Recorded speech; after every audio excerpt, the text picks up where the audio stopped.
ذکر الہی اللہ تعالیٰ کو بہت پسند ہے، اتنا پسند ہے کہ جتنی بھی عبادات ہیں، کسی عبادت کے بارے میں اللہ تعالیٰ نے قرآن مجید میں یہ نہیں کہا کہ زیادہ سے زیادہ کرو۔ ذکر واحد ایسی عبادت ہے کہ اکثر مقامات پہ اس کا تذکرہ کرتے ہوئے اللہ نے کہا زیادہ سے زیادہ کرو۔ یہ واحد ایسی عبادت ہے اور اسی کی شان ہے کہ باقی تمام عبادات جنت میں ختم ہو جائیں گی۔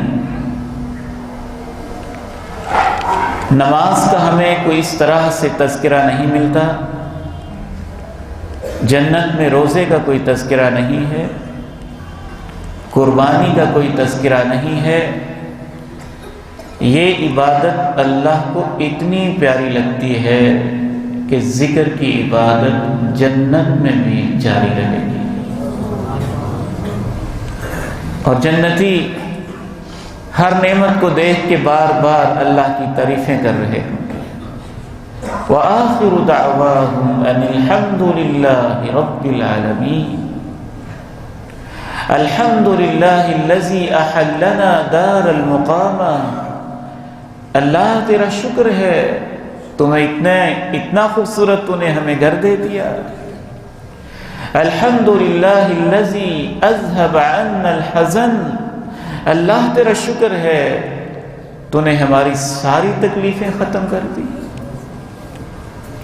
الحمدللہ الذی ہدانا لہذا وما كنا لنہتدی لولا ان ہدانا اللہ۔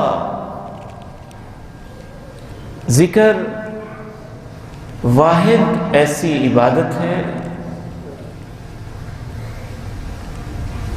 کہ امام ابن قیم الجوزیہ رحمہ اللہ تعالی اپنی ایک عظیم کتاب الوابل الصیب، نام بھی کیسا رکھا امام صاحب نے، برستی بارش، موسلا دھار بارش، واقعتاً اس کتاب میں علم کی بارش ہے، حکمت کی بارش ہے، قرآنی آیات کی بارش ہے، احادیث کی بارش ہے۔